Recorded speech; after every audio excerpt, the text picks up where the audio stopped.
My dear students, class 12th, today's topic quit India movement. Gandhi ने जो तहरीक छोड़ी है, हिंदुस्तान छोड़ दो तहरीक। अब जबकि महात्मा गांधी ने पहले बहुत सारे मूवमेंट्स उठाए हैं, जैसा कि नॉन कॉपरेशन मूवमेंट उठाया था, और नॉन कॉपरेशन मूवमेंट के बाद सिविल डिसोबीडिएंट मूवमेंट, ये सब मूवमेंट्स, उसके साथ ब्रेक द सॉल्ट लॉ, बहुत सारे मूवमेंट्स उठाए हैं अगेंस्ट द ब्रिटिश रूल। तो उस सूरत में ब्रिटिश रूल पर जब दबाव पड़ा तो उन्होंने कैबिनेट मिशन को भेजा। कैबिनेट मिशन कुछ प्रपोजल्स लेके हिंदुस्तान में आए, लेकिन हिंदुस्तानी लोग उस कैबिनेट मिशन से सहमत नहीं थे, तो उन्होंने उनसे बिल्कुल उसका बाइकआउट किया था। तो अब गांधी को एक ही रास्ता मिला, वो है ये कि हम क्विट इंडिया रेजोल्यूशन पास करेंगे, जिसमें सब पार्टियां मिलकर हम आज़ादी की जंग लड़ेंगे। This quit India movement it was started by Indian national Congress.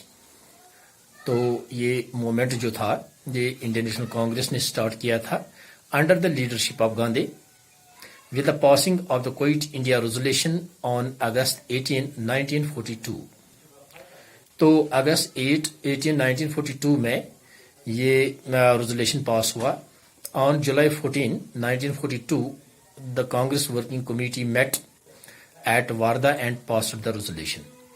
जो कांग्रेस वर्किंग कमेटी थी under the leadership of Mahatma Gandhi, वो वारदा में 14 जुलाई 1942 में वो मिले हैं। तो उन्होंने एक रेजोल्यूशन पास किया, the British rule in India must and immediately. उसमें यही उन्होंने पास किया कि हिंदुस्तान में ब्रिटिश रूल को इमीडिएटली विड्रॉ होना चाहिए और इनको यहाँ से निकालना है। After the resolution was passed, Gandhi said there is no room left for the proposal of withdrawal or negotiation. अब जबकि ब्रिटिश रूल ये रेजोल्यूशन पास हुआ था, तो गांधी ने यही कहा, there is no room left in the proposal for withdrawal or no negotiation. अब हमारे लिए कोई चारा नहीं रहा, ना हम नेगोशिएशन करेंगे किसी बात पर, ना हम विड्रॉ करेंगे अपनी इस आज़ादी की तहरीक को, आज़ादी की जंग को। After all it is an open rebellion. अब बिल्कुल ये है ओपन रिबेलियन है, हर एक सामने आके अपना एंगर दिखाए अगेंस्ट द ब्रिटिश रूल। तो उस सूरत में बहुत सारे लोग इसमें जुड़ गए थे, लेकिन थोड़ी सी कुछ खामियां रह गई थी। जो मुस्लिम लीग है, मुस्लिम लीग ने पहले उसका सपोर्ट नहीं किया है, क्योंकि वो चाहते थे कि डिवीजन होना चाहिए। तो उनका जो मैन मोटिव था, दैट इज पार्टीशन, एंड वो चाहते थे कि हम पाकिस्तान के साथ जाएं। तो उस सूरत में थोड़ी सी वहां पर डिफरेंसेस रहे।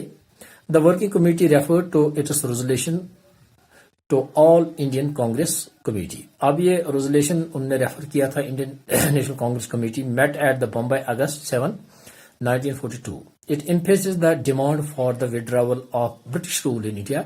तो उसमें यही डिमांड आ गई कि immediate withdrawal of the British rule in India. It sanctioned non violence, और सिर्फ ये नॉन वायलेंस की बुनियाद पर हम ये क्विट इंडिया मूवमेंट को छेड़ेंगे। तो इस सूरत में the resolution declared the immediate ending of the British rule in India is urgent, both for the sake of India and the success of the United Nations.